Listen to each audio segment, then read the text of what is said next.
계집 주제에 뭘 안다고 사단장이야. 감히 학사장교 출신 주제에 육사 출신인 나한테 명령을 해. 독고영 준장이 신임 사단장을 향해 퍼부은 모욕적인 말. 하지만 그는 몰랐습니다. 눈앞의 여성이 707 특수임무단에서 12년간 적진을 누빈 전설이라는 것을, 그리고 단 24시간 만에 자신이 수갑을 차게 될 거라는 사실을 말이죠. 과연 이 여성 소장은 어떻게 부패로 얼룩진 사단을 뒤집었을까요? 영상 보시기 전에 구독과 좋아요 한번 눌러주시면 세상 사연에 큰 힘이 됩니다.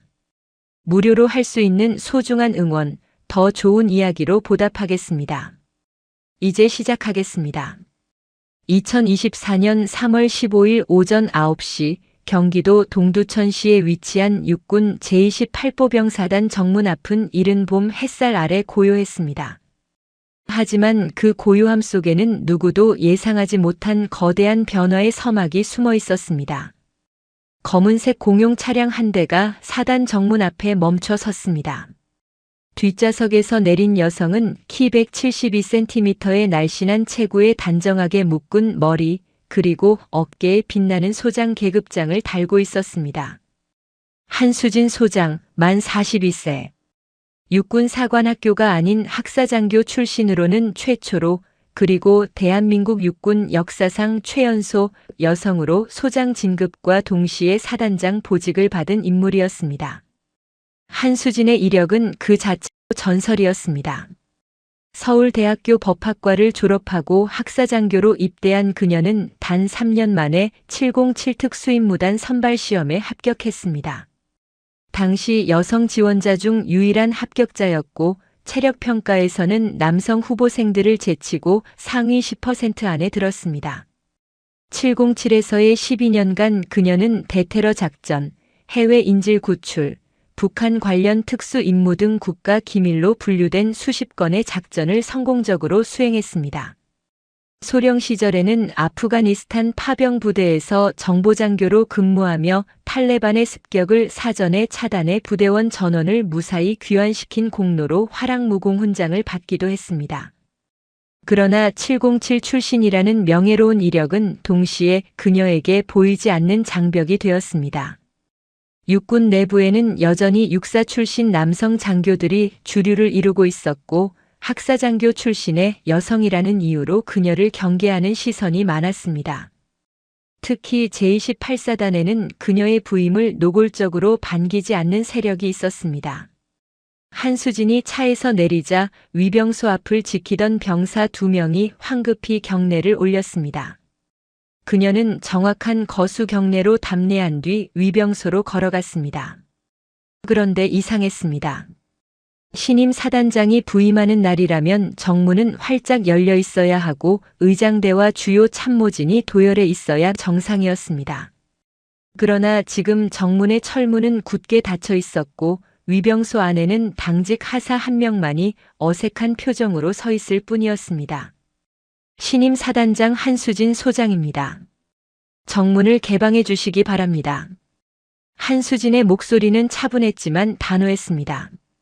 위병 조장인 하사는 땀을 흘리며 전산 화면을 들여다보는 신용을 했습니다. 그게 소장님. 전산 시스템에 등록이 안 되어 있어서요. 확인이 필요합니다. 전산 등록은 인사령이 하달된 지 3일 전에 완료되었을 것입니다. 다시 확인해 보시기 바랍니다. 한수진은 자신의 인사명령서 사본을 꺼내 제시했습니다.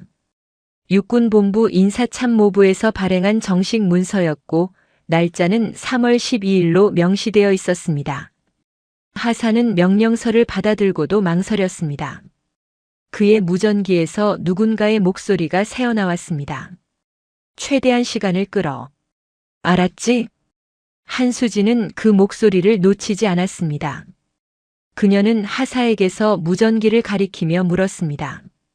지금 당직 사령이 누구입니까? 그건. 병사 질문에 답하십시오. 오늘 당직 사령은 누구입니까? 행정부 사단장이신 독고영 준장님이십니다. 한수진의 눈빛이 차갑게 가라앉았습니다. 독고영 준장. 그녀는 부임 전 제28사단의 인사 파일을 철저히 검토했고 독고영이라는 이름에 여러 차례 밑줄을 그었습니다. 육사 32기 출신으로 올해 55세, 제28사단 행정부사단장으로 3년째 근무 중이었습니다. 파일에는 그가 사단 내에서 상당한 영향력을 행사하고 있으며 전임 사단장들과도 긴밀한 관계를 유지해왔다는 정보가 담겨 있었습니다. 문제는 그의 인맥이 육군본부 일부 실세들과도 연결되어 있다는 점이었습니다. 무전기를 주십시오. 한수진은 하사의 손에서 무전기를 받아 송신 버튼을 눌렀습니다. 독고영 준장, 나는 신임 사단장 한수진 소장이다. 지금 즉시 정문 개방을 지시하라. 무전기 너머로 잠시 정적이 흘렀습니다. 그리고 곧 독고영의 목소리가 흘러나왔습니다. 아, 소장님이십니까? 연병장에서 훈련 지도 중이라 즉시 이동이 어렵습니다. 잠시만 기다려주시면. 독고영 준장. 나는 기다릴 시간이 없다. 육군본부 인사명령에 따라 오늘 9시를 기해 제28사단장으로 부임한다. 정문을 즉시 개방하고 참모진을 집합시켜라. 이것은 명령이다. 한수진의 목소리에는 어떤 타협이 여지도 없었습니다. 707에서 12년간 생사를 넘나드는 작전을 수행하며 단련된 그녀의 의지는 단 한 번의 명령으로도 상대방을 압도했습니다. 무전기 너머로 독고영이 무언가 말하려 했지만 한수진은 더 이상 듣지 않았습니다. 위병 조장, 내가 직접 정문을 연다. 열쇠를 가져오시오. 하지만 소장님. 이것은 명령이다. 군인은 상관의 합법적 명령에 복종할 의무가 있다. 대한민국 육군 복무규정 제8조를 상기하라. 하사는 더 이상 버틸 수 없었습니다.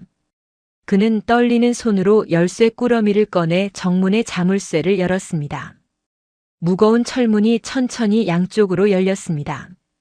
한수진은 정문을 통과하며 사단 내부를 둘러보았습니다. 연병장 한쪽에서는 정말로 누군가가 골프 연습을 하고 있었습니다. 독고영 준장이었습니다. 그는 민무늬 전투복 차림으로 골프채를 휘두르고 있었고 주변에는 참모 몇 명이 서서 그의 스윙을 지켜보고 있었습니다. 신임 사단장이 부임하는 역사적인 순간에 그것도 육군 최초의 여성 사단장이 오는 날에 골프 연습을 하고 있는 것이었습니다.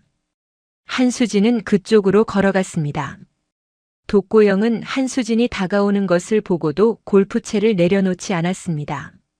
그는 한 번 더 공을 쳐낸 뒤에야 천천히 고개를 돌렸습니다.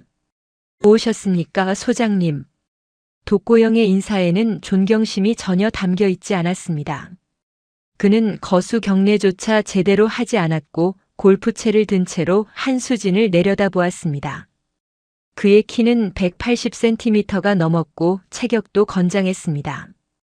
그는 자신의 체격과 경력 그리고 육사 출신이라는 배경이 비육사 출신 여성 사단장을 압도할 수 있다고 믿는 듯 했습니다.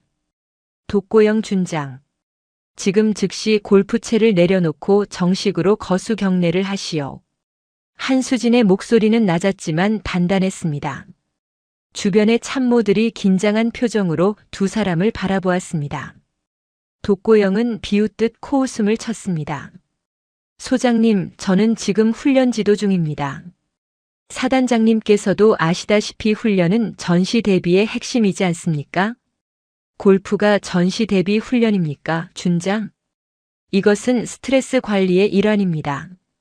지휘관의 건강 관리도 부대 전투력에 충분하다. 한수진은 독고영의 말을 잘랐습니다. 그녀는 한 걸음 더 다가서며 독고영의 눈을 똑바로 응시했습니다. 독고영 준장, 나는 당신이 지금 무슨 생각을 하는지 정확히 알고 있다. 당신은 학사장교 출신 여자가 사단장으로 왔으니 우습게 보고 있는 것이다. 하지만 명심하라. 나는 707 특수임무단에서 12년간 대한민국을 지켰고 전장에서 직접 적과 맞서 싸운 군인이다. 당신이 이 연병장에서 골프채를 휘두르는 동안 나는 아프가니스탄 사막에서 탈레반과 총격전을 벌였다. 지금 당장 골프채를 내려놓고 사단장실로 전 참모진을 소집하라. 1시간 안에 사단 운영 전반에 대한 보고를 받겠다. 독고영의 얼굴이 굳었습니다. 그는 한수진의 눈빛에서 단순한 허세가 아닌 진짜 전투 경험에서 나오는 살기를 느꼈습니다. 707 출신이라는 것이 단순한 이력이 아니라는 것을 뼈저리게 깨달은 순간이었습니다. 알겠습니다, 소장님. 독고영은 마지못해 골프채를 내려놓고 거수 경례를 했습니다. 한수진은 정확하게 답례한 뒤 사단장실로 향했습니다. 그녀의 등 뒤로 독고영이 참모들에게 무언가 속삭이는 소리가 들렸지만 한수진은 개의치 않았습니다. 이제 시작일 뿐이었습니다. 사단장실은 3층 건물 2층에 위치해 있었습니다. 한수진이 문을 열고 들어서자 담배 연기가 실내에 가득했습니다. 전임 사단장이 사용하던 방이었지만 정리가 제대로 되어 있지 않았습니다. 책상 위에는 서류들이 어지럽게 쌓여 있었고 소파에는 먼지가 앉아 있었습니다. 한수진은 창문을 활짝 열어 환기를 시킨 뒤 책상 앞에 섰습니다.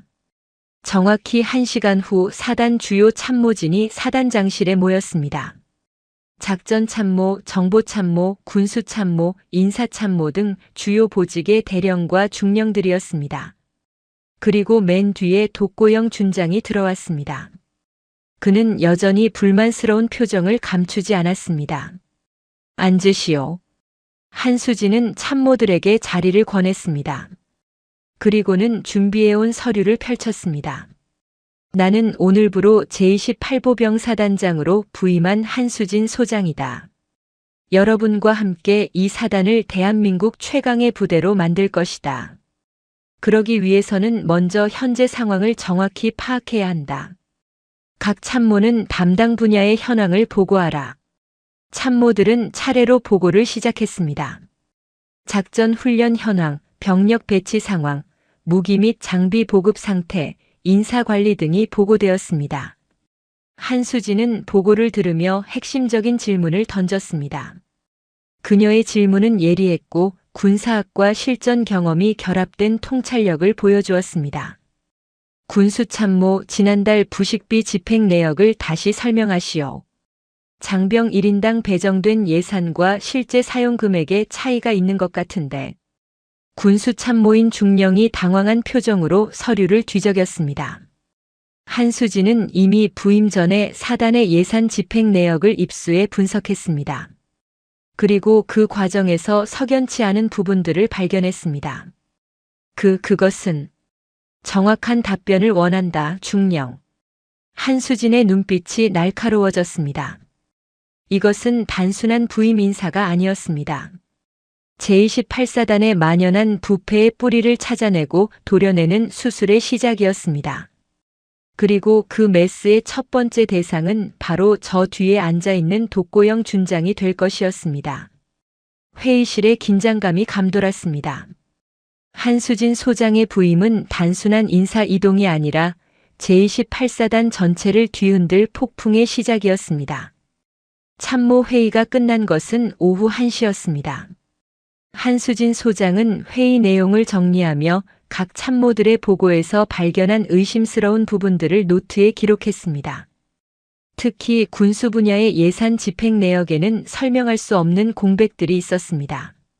부식비 항목에서 장병 1인당 배정된 예산은 월 15만 원이었지만 실제 식자재 구매 내역을 합산하면 1인당 10만 원 남짓에 불과했습니다. 5만 원의 차액이 어디로 갔는지에 대한 명확한 설명이 없었습니다. 한수진은 인사참모인 김정훈 대령을 불렀습니다. 김 대령은 50대 초반의 육사 출신으로 제28사단에서 2년째 근무 중이었습니다. 그는 독고영 준장과는 달리 한수진에게 정중한 태도를 보였습니다. 김 대령, 사단 감사실은 언제 마지막으로 예산 집행 감사를 실시했습니까? 6개월 전입니다, 소장님. 육군본부 감사관실에서 정기 감사를 나왔었습니다. 그때 특이사항은 없었습니까? 김대령은 잠시 망설이다가 조심스럽게 입을 열었습니다. 공식적으로는 특이사항 없음으로 보고되었습니다. 하지만 일부 항목에서 증빙 서류가 미흡하다는 지적이 있었다고 들었습니다. 그러나 독고영 준장께서 육군본부 쪽과 조율하셔서 문제없이 마무리되었습니다. 한수진의 눈빛이 차갑게 가라앉았습니다. 육군본부와 조율했다는 말은 결국 인맥을 동원해 감사를 무마했다는 의미였습니다. 그녀는 707에서 12년간 정보작전을 수행하며 이런 류의 비리를 수없이 목격했습니다.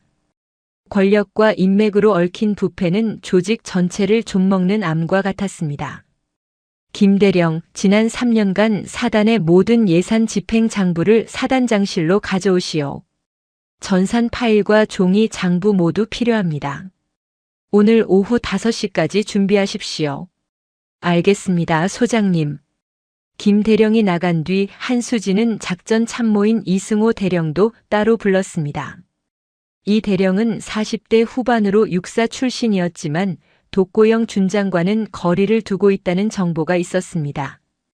이 대령, 사단 내부 분위기는 어떻습니까? 솔직하게 말씀해 주시기 바랍니다. 이승호 대령은 잠시 주위를 살피더니 목소리를 낮췄습니다.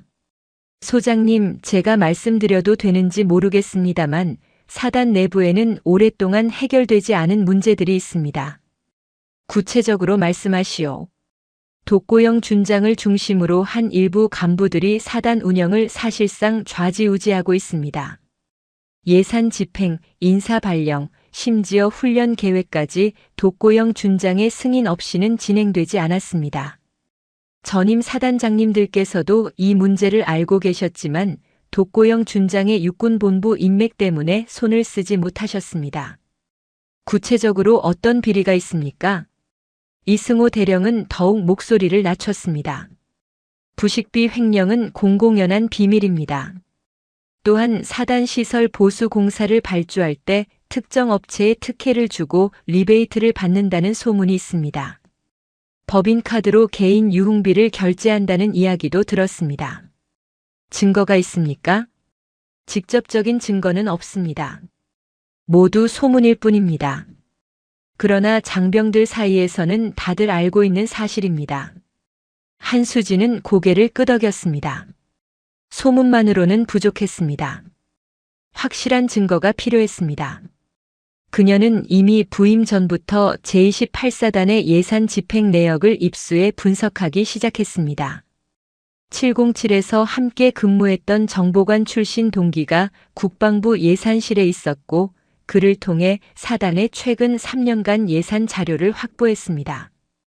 그 자료들을 교차 분석한 결과 여러 가지 의심스러운 패턴들이 드러났습니다. 오후 5시 김정훈 대령이 장부들을 가지고 왔습니다. 종이 장부 20여 건과 USB에 담긴 전산 파일이었습니다. 한수진은 그날 밤을 꼬박 새우며 장부들을 분석했습니다. 707 시절 재무 분석 교육을 받았던 경험이 큰 도움이 되었습니다. 새벽 4시 한수진은 결정적인 증거를 발견했습니다. 부식비 항목에서 식자재 구매업체로 지급된 금액과 실제 업체의 세금 계산서 금액이 일치하지 않았습니다. 장부상으로는 월 5천만 원이 지급된 것으로 기록되어 있었지만 국세청 홈택스를 통해 확인한 업체의 세금 계산서는 월 3천만 원에 불과했습니다. 2천만 원의 차액이 발생한 것입니다. 그것도 매달 3년 동안 지속적으로 말입니다. 한수진은 계산기를 두드렸습니다. 2천만 원 곱하기 12개월 곱하기 3년. 총 7억 2천만 원이었습니다. 이것은 단순한 회계 오류가 아니었습니다. 조직적이고 계획적인 횡령이었습니다. 그녀는 곧바로 사단 헌병대장인 박민수 중령을 호출했습니다. 박 중령은 새벽 5시에 급히 사단장실로 달려왔습니다. 소장님, 무슨 일이십니까? 한수진은 분석한 자료들을 박 중령 앞에 펼쳐놓았습니다. 박 중령, 이 자료들을 보십시오. 지난 3년간 부식비 명목으로 최소 7억 원 이상이 횡령되었습니다. 장부는 이중으로 작성되었고 실제 업체 입금액과 장부상 금액이 다릅니다. 박민수 중령은 자료들을 검토하며 얼굴이 굳어졌습니다. 이것은 명백한 공금 횡령입니다. 그렇습니다. 그리고 이 모든 지출 결제는 행정부사단장인 독고영 준장의 결제를 거쳤습니다. 소장님, 그러나 독고영 준장은 육군본부에 강력한 인맥이 있습니다. 자칫 잘못하면 박중령. 한수진의 목소리가 차갑게 가라앉았습니다. 나는 인맥이 아닌 법과 원칙으로 이 사단을 이끌 것입니다. 독고영 준장이 누구와 어떤 관계인지는 중요하지 않습니다. 중요한 것은 그가 장병들의 부식비를 횡령했다는 사실입니다. 지금 즉시 독고영 준장의 사무실과 관사를 압수수색하십시오. 영장은 내가 직접 군검찰에 요청하겠습니다. 알겠습니다, 소장님. 오전 8시 한수진은 전 장병 집합을 명령했습니다. 제28사단의 모든 병력이 연병장에 모였습니다. 약 5천여 명의 장병들이었습니다. 단상 위에 한수진 소장이 올라서자 장병들이 일제히 차려 자세를 취했습니다. 독고영 준장은 단상 아래에서 불안한 표정으로 서 있었습니다. 그는 새벽부터 자신의 사무실이 헌병대에 의해 압수수색당했고 관사도 뒤집어졌다는 보고를 받았습니다. 무슨 일이 벌어지고 있는지 정확히 알 수 없었지만 상황이 심상치 않다는 것은 느낄 수 있었습니다. 한수진은 마이크를 잡고 장병들을 향해 말했습니다. 28사단 장병 여러분, 나는 어제 사단장으로 부임한 한수진 소장입니다. 여러분과 함께 이 부대를 대한민국 최강의 사단으로 만들고 싶습니다. 그러나 그러기 위해서는 먼저 우리 사단 내부의 부패를 제거해야 합니다.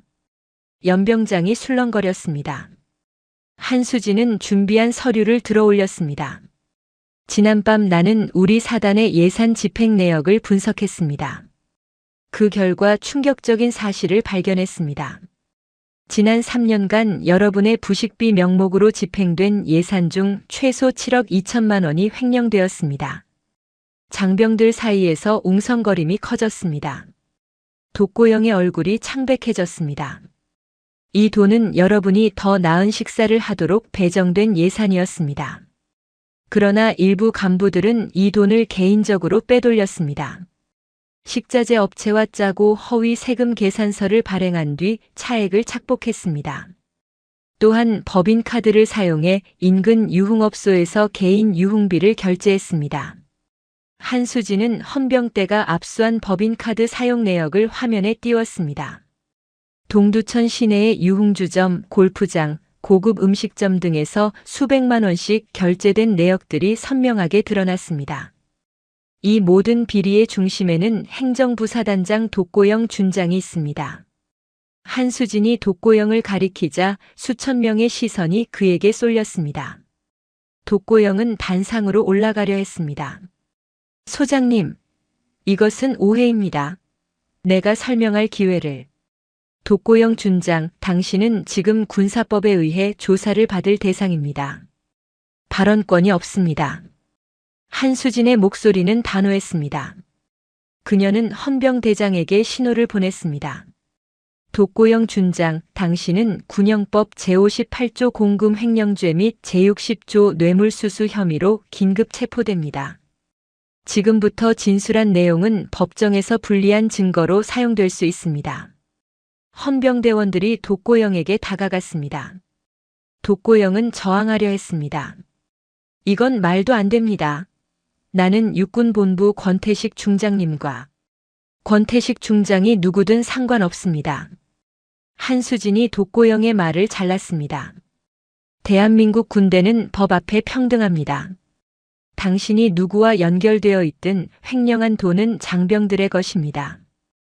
헌병대원들이 독고영의 양팔을 잡았습니다. 독고영은 마지막으로 소리쳤습니다. 당신은 후회하게 될 것이요. 권 중장님이 가만두지 않을 것이요. 박중령, 피의자를 연행하시오. 독고영은 헌병 차량에 실려 연병장을 떠났습니다. 5천여 명의 장병들이 그 모습을 지켜보았습니다. 한수진은 다시 마이크를 잡았습니다. 장병 여러분, 오늘부터 28사단은 새로운 시작을 합니다. 횡령된 예산은 전액 환수해 여러분의 복지 향상에 사용할 것입니다. 그리고 앞으로 어떤 비리도 용납하지 않을 것입니다. 우리는 대한민국을 지키는 군인입니다.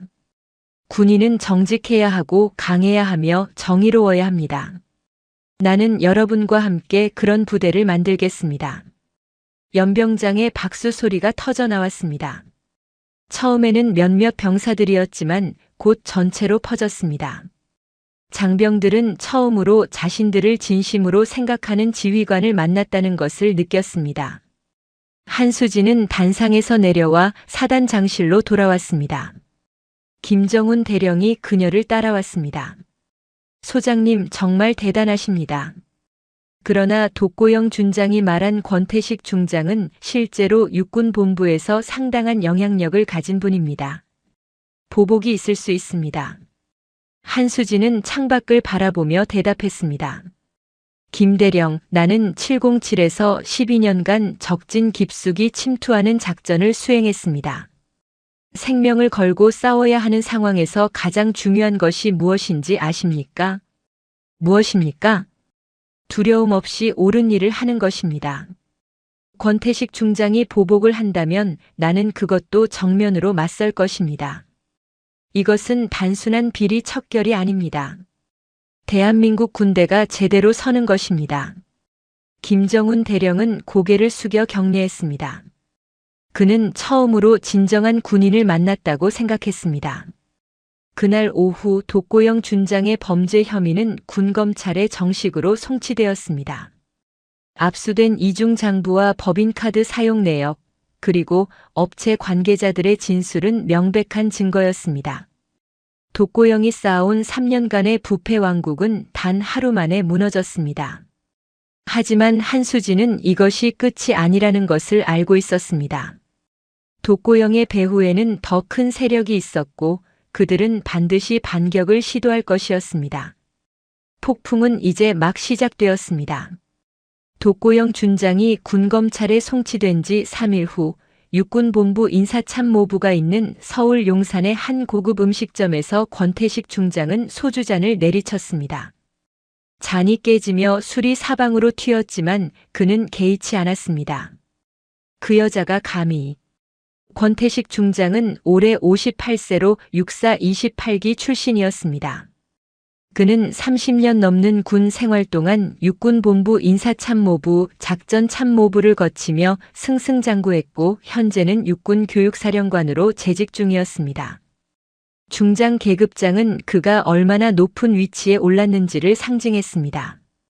그의 수하에는 전국의 주요 사단장과 여단장들이 있었고 그중 독고영 준장은 그의 육사 후배이자 가장 충실한 측근 중 한 명이었습니다. 중장님, 일단 진정하시고 대책을 논의하시죠. 옆에 앉은 인사참모부 소속 대령이 조심스럽게 말했습니다. 권태식은 창밖을 바라보며 이를 갈았습니다. 한수진이라고 했나? 707 출신 학사장교 여자가 감히 내 사람을 건드렸어. 이대로 두면 군 기강이 어떻게 되겠나? 그런데 중장님, 증거가 너무 명확합니다. 이중 장부도 발견되었고 법인카드 사용 내역도 확보되었다고 합니다. 독고영 준장을 구명하기는 어려울 것 같습니다. 구명? 독고영은 이미 끝났어. 내가 화가 난 건 그게 아니야. 권태식의 눈빛이 차갑게 가라앉았습니다. 한수진이 나한테까지 칼을 겨눌 수 있다는 걸 보여준 거야. 저 여자를 그냥 두면 다음 타깃은 나야. 지금 당장 제28사단 특별 검열을 준비해. 검열단장은 내가 직접 지명하겠어. 알겠습니다, 중장님. 일주일 후 제28보병사단의 육군본부 검열단이 도착했습니다. 검열단장은 박철수 준장으로 권태식 중장의 육사 직속 후배였습니다. 검열단은 총 15명으로 구성되었고 모두 권태식의 인맥으로 엮인 인물들이었습니다.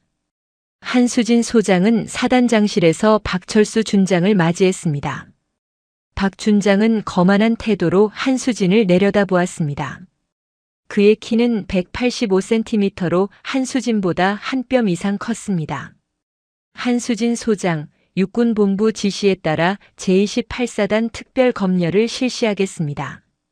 검열 기간은 2주이며 모든 부대 활동은 검열단의 승인을 받아야 합니다. 박 준장 정기 검열 일정은 6개월 후로 예정되어 있었습니다. 특별 검열의 사유가 무엇입니까? 그건 육군본부가 결정할 사항입니다. 사단장은 검열에 협조만 하시면 됩니다. 한수진은 박철수의 눈빛을 읽었습니다. 이것은 정상적인 검열이 아니었습니다. 독고영 준장을 체포한 것에 대한 보복이었습니다. 그녀는 이미 이런 상황을 예상하고 있었습니다. 알겠습니다. 검열에 적극 협조하겠습니다. 검열이 시작되자 박철수 준장은 본색을 드러냈습니다. 그는 병사들의 군장 상태를 검사하며 먼지 한 톨만 발견해도 부대 전체를 집합시켰습니다. 정해진 검열 기준에도 없는 항목들을 만들어냈습니다. 내무반 침상 모서리가 정확히 90도를 이루지 않았다. 전원 재정비하고 3시간 후 재검열한다.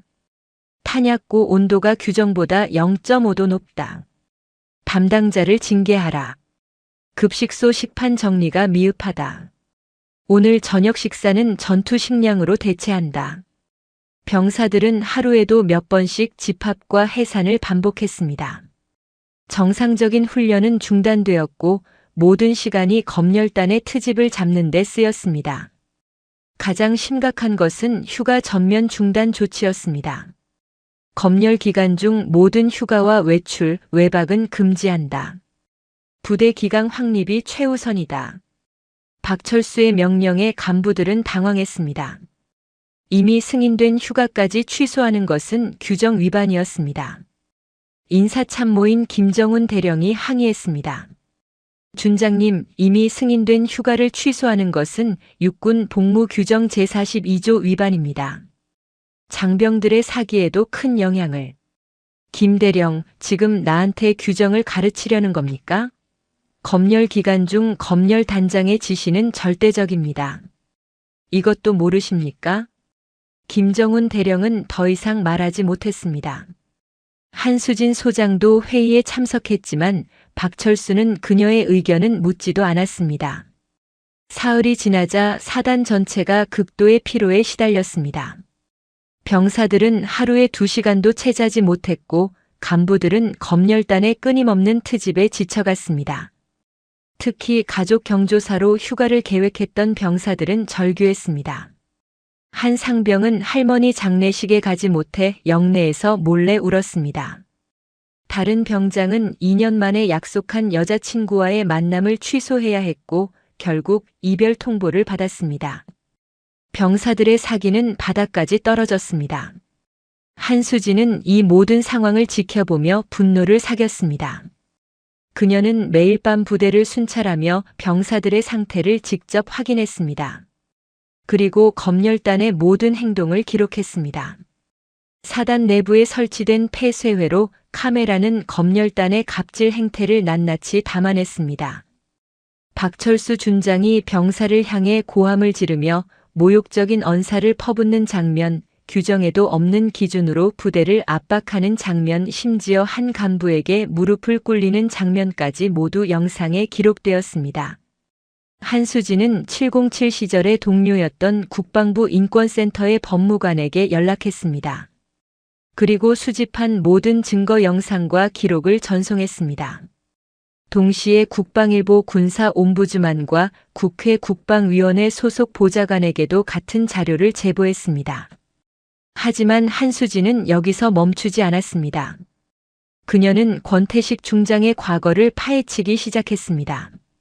707에서 함께 근무했던 정보관 출신 동기들과 연락을 취했고 국방부 감사관실과 방위사업청의 내부 자료에 접근할 수 있는 채널을 확보했습니다. 일주일간의 조사 끝에 한수진은 결정적인 정보를 입수했습니다. 5년 전 권태식 중장이 육군본부 군수참모부 차장으로 근무할 당시 차기 전차 도입 사업에 관여했던 사실을 발견했습니다. 당시 3개 업체가 경쟁했는데 최종 선정된 업체는 기술력이나 가격 면에서 가장 우수하지 않았습니다. 오히려 2순위였던 업체가 모든 면에서 앞섰지만 최종 심사에서 탈락했습니다. 한수진은 더 깊이 파고들었습니다. 최종 선정된 업체의 대표이사가 권태식 중장의 처남이라는 사실을 발견했습니다. 그리고 계약 체결 직후 권태식의 부인 명의로 서울 강남에 30억 원대 아파트가 매입되었다는 기록도 찾아냈습니다. 당시 권태식의 공식 재산 신고 내역으로는 도저히 구입할 수 없는 금액이었습니다. 한수진은 이 모든 자료를 정리했습니다. 부동산 등기부등본, 업체 선정 과정의 회의록, 계약서, 그리고 익명의 제보자가 제공한 권태식과 업체 대표 간의 골프 모임 사진까지 확보했습니다. 검열 2주차가 되자 병사들의 불만은 극에 달했습니다. 한 병사가 탈영을 시도했고 다른 병사는 자해 소동을 일으켰습니다. 부대 분위기는 최악이었습니다. 바로 그날 밤 한수진은 움직였습니다. 그녀는 수집한 모든 자료를 국방부 장관 직속 감찰실, 국회 국방위원회, 그리고 주요 언론사에 동시에 발송했습니다. 제목은 간단했습니다. 육군본부 교육사령관 권태식 중장의 무기 도입 비리 의혹 및 검열단의 인권 유린 행위. 자료가 공개되자 파장은 즉각적이었습니다. 다음 날 아침 주요 일간지들이 일제히 보도했습니다. 국회 국방위원회는 긴급 회의를 소집했고 국방부 장관은 즉각 조사를 지시했습니다. 박철수 준장은 아침 조회 중 육군본부로부터 긴급 소환 명령을 받았습니다. 그는 당황한 표정으로 사단장실로 뛰어왔습니다. 소장님, 이게 무슨 일입니까? 제가 왜 소환되는 겁니까? 한수진은 차분하게 대답했습니다. 박 준장, 당신과 검열단이 지난 2주간 자행한 불법 행위들이 전부 폭로되었습니다. 규정 위반 검열, 승인된 휴가 강제 취소, 병사에 대한 인격 모독, 간부 가혹 행위 등 모든 것이 영상과 기록으로 남아 있습니다. 그게 무슨... 그리고 당신을 배후에서 조종한 권태식 중장의 과거 비리도 함께 공개되었습니다. 5년 전 전차 도입 과정에서의 리베이트 수수, 부정축제, 친인척 특혜 등 모든 증거가 국방부와 국회에 제출되었습니다. 박철수의 얼굴이 새하얗게 변했습니다. 한수진은 계속 말했습니다. 박 준장, 당신은 부당한 명령을 따랐고 그 과정에서 수백 명의 장병을 고통받게 했습니다. 지금 즉시 연병장으로 가서 전 장병 앞에서 사과하십시오. 그럴 수는 없습니다. 나는 육군본부의 지시를. 박 준장. 한수진의 목소리가 얼음장처럼 차갑게 가라앉았습니다. 지금 당신 앞에는 2가지 선택이 있습니다. 자발적으로 사과하고 책임을 지든가 아니면 군사법 위반으로 기소되어 군법회의에 서든가. 선택하십시오.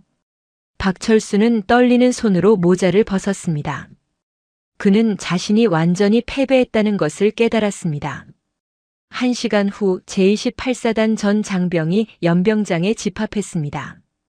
박철수 준장과 검열단 15명이 단상 위에 올라섰습니다. 5천여 명의 장병들이 그들을 바라보았습니다.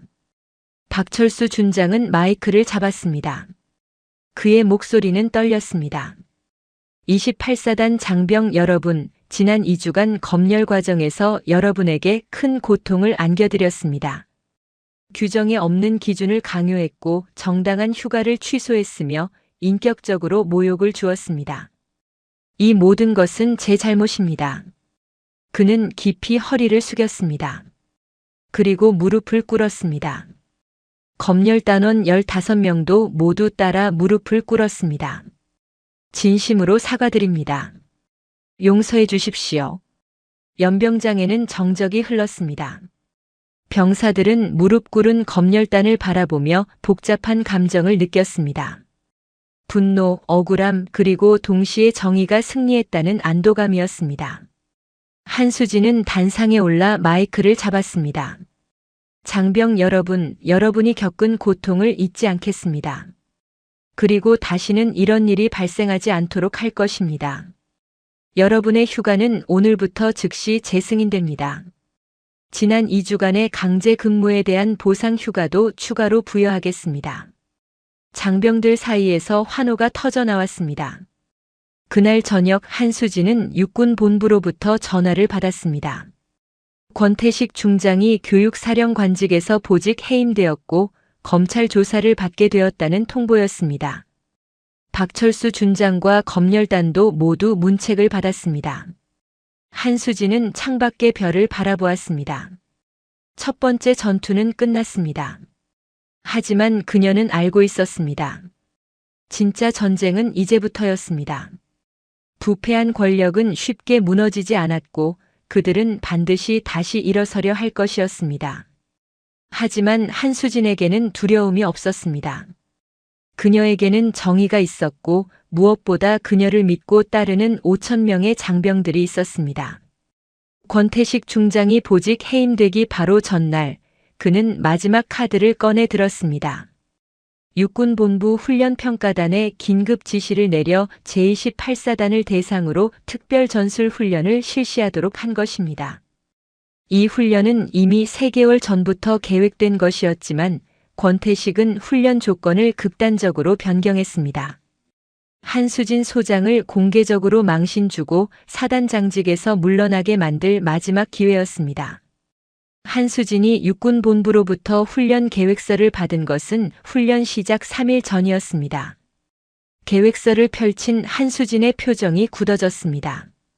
작전 참모인 이승호 대령도 함께 계획서를 검토하다가 경악했습니다. 소장님, 이건 말도 안 됩니다. 제28사단이 방어작전을 수행하는데 상대는 제3기계화보병 사단입니다. 그것도 최신형 K2 전차 50대와 아파치 헬기 10대를 보유한 기갑부대입니다. 한수진은 계획서의 다음 페이지를 넘겼습니다. 그리고 더욱 충격적인 내용을 발견했습니다. 특수훈련 조건이라고 되어 있군요. 네, 여기를 보십시오. 제28사단은 훈련 기간 중 모든 무전 통신 장비 사용이 금지됩니다. 또한 주 보급로가 차단된 상태로 설정되어 있습니다. 이건 실전이라면 완전히 고립된 상황입니다. 한수진은 계획서를 내려놓았습니다. 이것은 훈련이 아니었습니다. 한수진과 제28사단을 패배시켜 그녀의 지휘 능력을 공개적으로 의심받게 만들려는 함정이었습니다. 무전기 없이 5,000명의 병력을 지휘하고 보급도 없이 기계화 부대와 맞서 싸우라는 것은 사실상 불가능한 임무였습니다. 이승호 대령, 참모진을 긴급 소집하시오. 작전 회의를 시작하겠습니다. 1시간 후 사단 주요 참모들이 작전실에 모였습니다. 한수진은 훈련 계획서를 참모들에게 공유했습니다.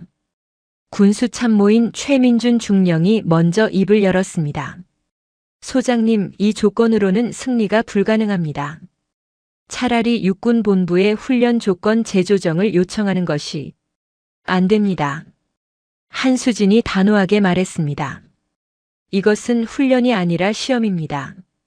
우리가 조건 완화를 요청하면 그들은 우리가 무능하다고 판단할 것입니다.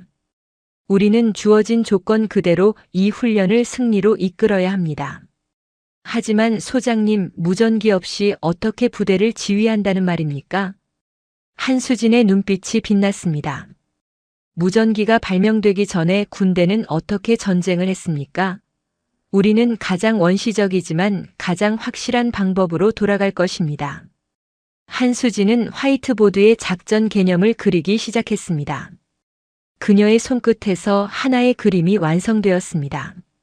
첫째, 시각 신호 체계를 구축합니다. 거울 반사, 깃발 신호, 연막탄 색깔 조합 등을 이용해 기본적인 명령을 전달합니다. 둘째, 전령 체계를 운영합니다.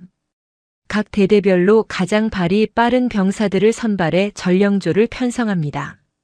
셋째, 사전에 치밀한 작전 계획을 수립하고 모든 지휘관이 상황별 대응 매뉴얼을 숙지하게 합니다. 참모들이 한수진의 설명을 들으며 고개를 끄덕이기 시작했습니다. 적은 최신 장비를 가지고 있지만 그것이 오히려 약점이 될 수 있습니다. K2 전차는 도로가 아닌 산악 지형에서는 기동성이 제한됩니다. 아파치 헬기는 강력하지만 우리가 산림지대에 은폐하면 타격 효과가 감소합니다. 이승호 대령이 물었습니다. 그렇다면 우리의 주 작전은 산악지대를 활용한 게릴라 전술입니까? 정확합니다. 707에서 나는 12년간 비정규전을 훈련받았습니다. 적은 우리가 정면으로 맞서리라 예상할 것입니다. 하지만 우리는 그들의 예상을 깨트릴 것입니다. 한수진은 동두천 인근의 지형도를 펼쳤습니다.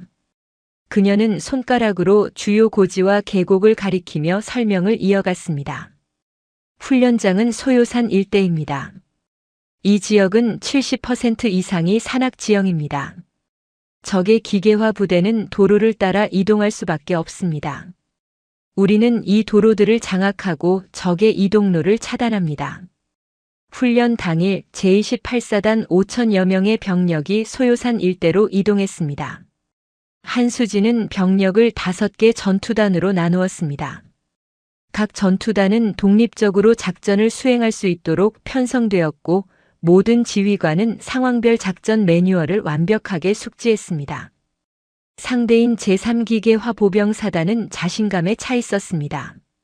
그들의 사단장인 진용석 소장은 작전 브리핑에서 참모들에게 말했습니다.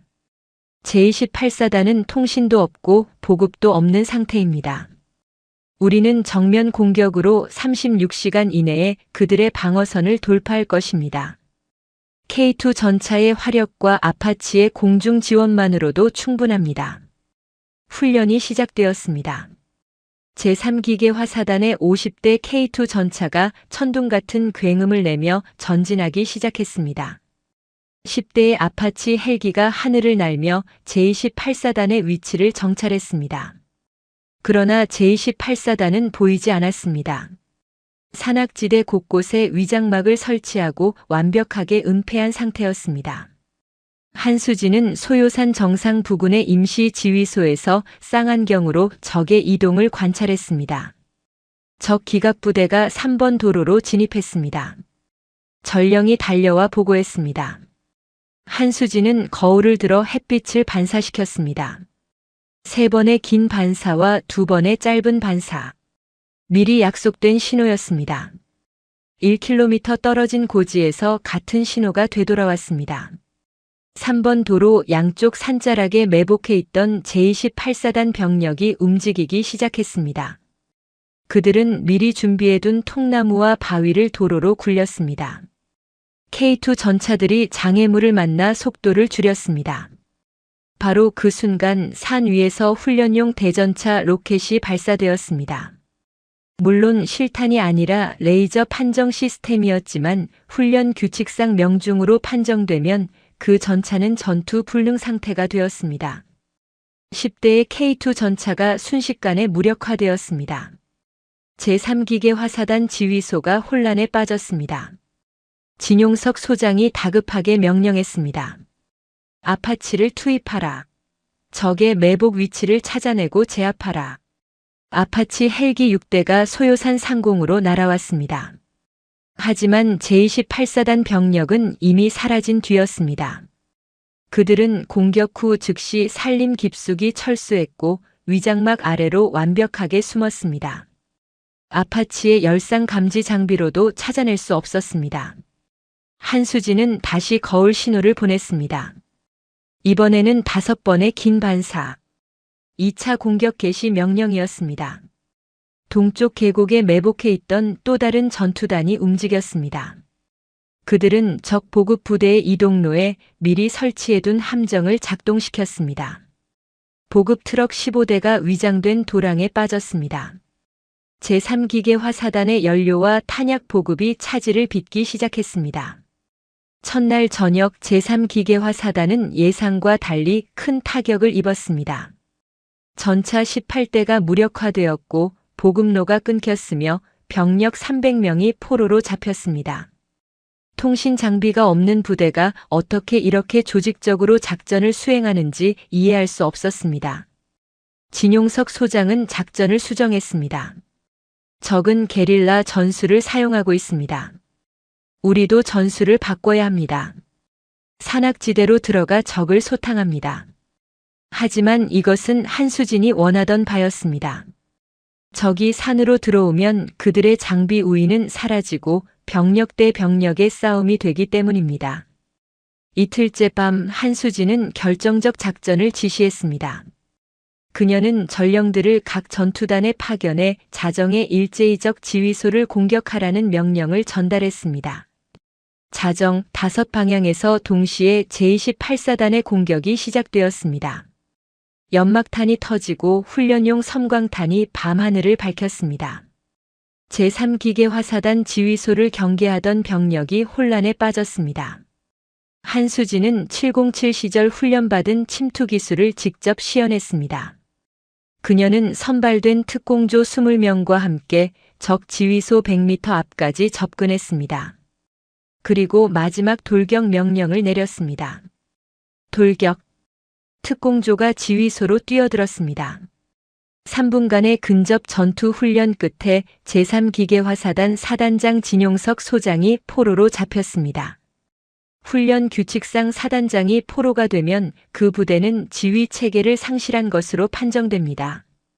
훈련 종료 사이렌이 울렸습니다. 심판단이 최종 판정을 내렸습니다. 제28보병 사단의 완벽한 승리로 훈련을 종료합니다. 육군본부에서 파견된 훈련평가단장인 김성철 준장은 믿을 수 없다는 표정으로 한수진을 바라보았습니다. 소장님, 무전기도 없이 어떻게 이런 조직적인 작전이 가능했습니까? 한수진은 잔잔하게 미소 지었습니다. 준장님, 군인의 가장 중요한 무기는 첨단 장비가 아닙니다.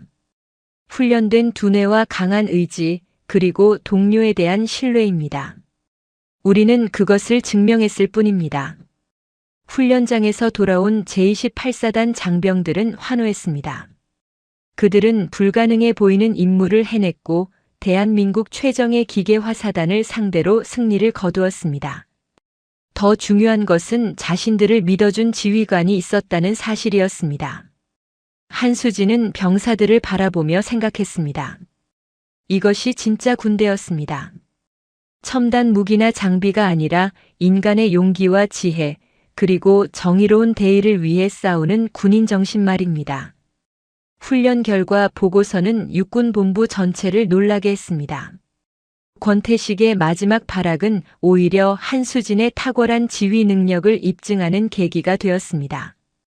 훈련 종료 3일 후 육군본부 대회의실은 긴장감으로 가득했습니다. 육군 참모총장 주재로 주요 군단장과 사령관들이 모인 회의였습니다. 안건은 단 하나 제28보병사단의 훈련 결과 보고였습니다. 회의실 전면 스크린에 훈련 영상이 재생되었습니다. 무전기 없이 거울 신호와 전령으로 부대를 지휘하는 한수진의 모습, 산악지대에서 기계화 부대를 무력화시키는 전술, 그리고 야간 침투 작전으로 적 사단장을 생포하는 장면까지 모든 것이 기록되어 있었습니다. 영상이 끝나자 회의실에 정적이 흘렀습니다. 제1군단장인 박정환 중장이 먼저 입을 열었습니다. 놀랍습니다. 이것은 단순한 훈련 승리가 아닙니다. 현대전의 교리를 다시 쓰게 만드는 사례입니다. 박정환 중장은 63세로 육사 26기 출신이었습니다. 그는 40년 가까운 군 경력 동안 수많은 훈련과 작전을 지휘했지만 이런 결과는 처음 보았습니다. 육군 참모총장인 강민수 대장이 고개를 끄덕였습니다. 박 중장의 말이 맞습니다. 한수진 소장은 가장 열악한 조건에서 가장 탁월한 결과를 만들어냈습니다. 이것이 진정한 지휘관의 능력입니다. 강민수 대장은 65세로 육사 24기 출신이었습니다. 별 넷을 단 대장 계급장은 육군 최고 위직을 상징했습니다. 그는 한수진의 인사기록 파일을 펼쳐보았습니다. 707 특수임무단 12년 경력, 아프가니스탄 파병 정보장교 화랑무공훈장 수훈, 그리고 최연소 여성 소장 진급. 이력 자체가 비범합니다. 제2작전 사령관인 이철민 중장이 말했습니다. 총장님, 한수진 소장은 단순히 작전을 잘 수행한 것이 아닙니다.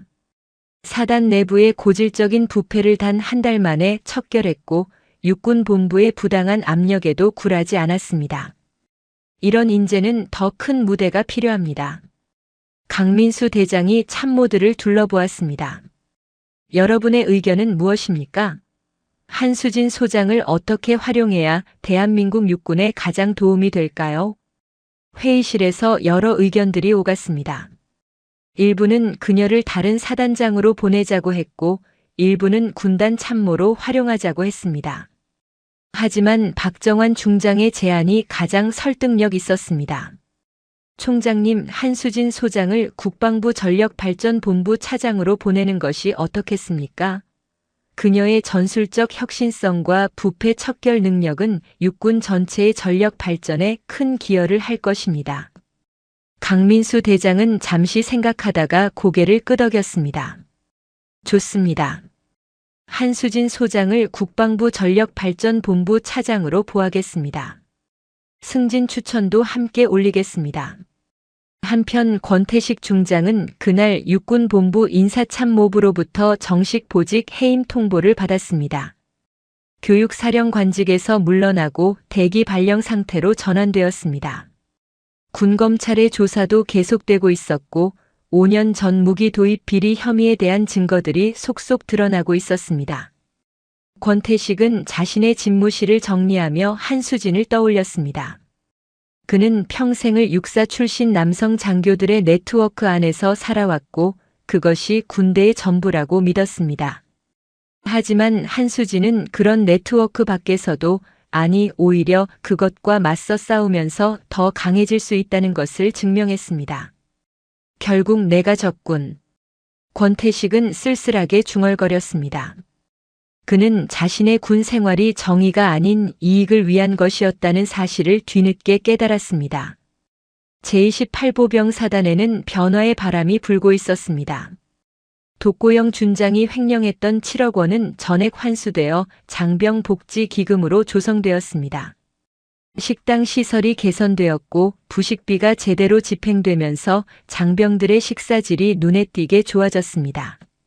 한수진은 또한 병사들의 인권과 복지를 최우선으로 고려하는 정책들을 시행했습니다. 부당한 가혹 행위를 신고할 수 있는 익명 신고함을 설치했고 주말마다 장병들과 간담회를 열어 그들의 목소리를 직접 들었습니다. 간부들에게는 리더십 교육을 강화했고 병사를 존중하는 문화를 정착시켰습니다. 한수진의 사단장 재임 기간은 6개월에 불과했지만 제28사단은 완전히 새로운 부대로 거듭났습니다. 육군 훈련평가에서 우수부대로 선정되었고 병영 문화평가에서도 최고 등급을 받았습니다. 무엇보다 장병들의 사기가 하늘을 찔렀습니다. 2024년 9월 1일 한수진 소장의 이임식이 있는 날이었습니다. 그녀는 국방부 전력발전본부 차장으로 영전하게 되었습니다. 이임식은 오전 10시로 예정되어 있었지만 새벽 6시부터 동두천 일대 연병장에는 사람들이 모이기 시작했습니다. 제28사단 장병 5천여 명은 물론이고 인근 사단의 병사들, 전역한 예비역들, 심지어 동두천 시민들까지 모여들었습니다. 한수진이 부임한 지 6개월 만에 제28사단은 지역사회에서도 존경받는 부대가 되어 있었습니다. 오전 9시 한수진이 사단장 관사에서 나와 연병장으로 향했습니다. 그녀는 소장 정복을 입고 있었고 가슴에는 화랑무 공훈장을 비롯한 여러 개의 약장이 빛났습니다. 어깨에 무궁화 2송이 계급장이 아침 햇살에 반짝였습니다. 연병장에 도착한 한수진은 집결한 장병들의 규모를 보고 놀랐습니다. 8,000명이 넘는 인원이 연병장을 가득 메우고 있었습니다. 모두가 자발적으로 모인 사람들이었습니다. 단상에 오른 한수진은 마이크를 잡았습니다. 그녀의 목소리는 떨렸지만 단호했습니다. 28사단 장병 여러분, 그리고 이 자리에 함께해 주신 모든 분들께 감사드립니다. 한수진은 잠시 말을 멈추고 장병들을 바라보았습니다. 그녀의 눈에 눈물이 맺혔습니다. 나는 6개월 전 이곳에 왔을 때 많은 문제를 보았습니다. 부패가 있었고 불의가 있었고 고통받는 장병들이 있었습니다. 하지만 여러분과 함께 그것들을 하나하나 해결해 나갔습니다. 여러분이 없었다면 나는 아무것도 할 수 없었을 것입니다. 장병들 사이에서 훌쩍이는 소리가 들렸습니다. 한수진은 말을 이어갔습니다. 나는 여러분에게 3가지를 부탁하고 싶습니다. 첫째, 언제나 정직하십시오. 군인의 가장 큰 무기는 첨단 장비가 아니라 정직입니다. 둘째, 서로를 존중하십시오. 계급이 높다고 해서 인간으로서의 존엄성이 더 높은 것은 아닙니다. 셋째, 정의를 위해 싸우십시오. 우리는 대한민국을 지키는 군인입니다. 우리가 지켜야 할 것은 영토만이 아니라 이 나라의 정의와 자유입니다. 한수진이 말을 마치자 연병장의 침묵이 흘렀습니다. 그리고 누군가 박수를 치기 시작했습니다. 박수 소리는 점점 커져 천둥처럼 연병장을 가득 채웠습니다. 이승호 대령이 단상으로 올라와 한수진에게 꽃다발을 전달했습니다. 그의 눈에도 눈물이 가득했습니다. 소장님, 소장님께서 보여주신 군인 정신을 평생 잊지 않겠습니다. 28사단은 영원히 소장님을 기억할 것입니다. 한수진은 꽃다발을 받아들고 거수 경례를 올렸습니다. 8천여 명의 장병과 시민들이 일제히 경례로 답했습니다. 전역한 예비역들도 민간인 복장의 시민들도 모두 오른손을 들어 경례를 올렸습니다. 한수진은 천천히 단상에서 내려와 장병들 사이를 걸었습니다. 그녀는 악수를 청하는 병사들과 일일이 손을 잡았고 그들의 눈을 바라보며 고개를 끄덕였습니다. 어떤 병사는 그녀의 손을 잡고 눈물을 흘렸고 어떤 병사는 감사합니다라고 반복해서 말했습니다. 한 상병이 다가와 말했습니다. 소장님, 저는 소장님이 오시기 전까지 군대가 정말 싫었습니다. 부조리하고 불합리한 일들이 너무 많았습니다. 하지만 소장님 덕분에 군인이라는 것이 자랑스러워졌습니다. 진심으로 감사드립니다. 한수진은 그 상병의 어깨를 두드렸습니다. 고맙습니다, 병사. 당신이야말로 대한민국의 진정한 군인입니다. 오전 11시 한수진은 마지막으로 사단장실을 둘러보았습니다. 6개월 전 처음 이 방에 들어왔을 때와는 모든 것이 달라져 있었습니다.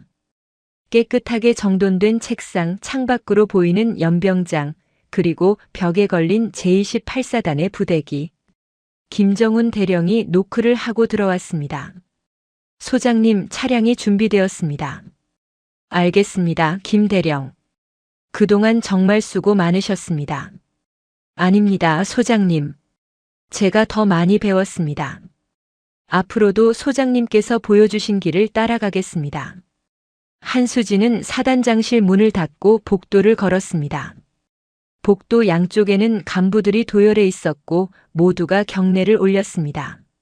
한수진은 한 명 한 명과 눈을 맞추며 답례했습니다. 청사 밖으로 나오자 5천여 명의 장병이 도열해 있었습니다. 그들은 차량이 지나갈 길 양쪽에 늘어서서 마지막 경례를 준비하고 있었습니다. 한수진이 차량에 탑승하자 차는 천천히 움직이기 시작했습니다. 장병들이 일제히 거수 경례를 올렸습니다. 한수진은 차창 밖을 바라보며 그들에게 경례로 답했습니다. 어떤 병사들은 눈물을 흘리고 있었고 어떤 병사들은 감사합니다라고 외쳤습니다. 차량이 정문을 통과할 때 한수진은 뒤를 돌아보았습니다. 제28보병 사단의 깃발이 바람에 펄럭이고 있었고 그 아래 수천 명의 장병들이 여전히 경례 자세를 유지하고 있었습니다. 한수진은 조용히 중얼거렸습니다. 안녕히 나의 전우들이여. 여러분은 대한민국의 자랑입니다. 차량은 서울로 향했습니다. 국방부 전력발전본부에서는 새로운 임무가 기다리고 있었습니다. 한수진은 더 큰 무대에서 대한민국 군대 전체의 혁신을 이끌어야 했습니다. 하지만 그녀는 알고 있었습니다. 제28사단에서의 6개월이 자신의 군 생활에서 가장 의미 있는 시간이었다는 것을, 그리고 그 경험이 앞으로의 모든 도전을 이겨낼 힘이 되어줄 것이라는 것을 말입니다. 한수진 소장의 이야기는 끝나지 않았습니다. 이것은 새로운 시작이었습니다. 대한민국 군대의 진정한 변화를 가져올 한 명의 군인, 한 명의 리더의 전설은 이제 막 시작되었습니다. 오늘 이야기 어떠셨나요? 한수진 소장은 우리에게 진정한 용기란 강한 힘을 가진 자가 아니라 옳은 일을 위해 두려움 없이 나아가는 사람에게서 나온다는 것을 보여주었습니다. 세상의 부조리 앞에서 침묵하지 않고 정의를 위해 당당히 목소리를 낼 때 우리는 비로소 진정한 변화를 만들 수 있습니다. 여러분이 서 있는 그 자리에서 작은 용기를 내보시기 바랍니다. 오늘도 좋은 하루 되시길 바라며 다음 이야기로 찾아뵙겠습니다. 감사합니다. 영상이 재미있으셨다면 구독과 좋아요, 댓글까지 부탁드리고 오늘도 건강하고 행복한 하루 되시길 바랍니다.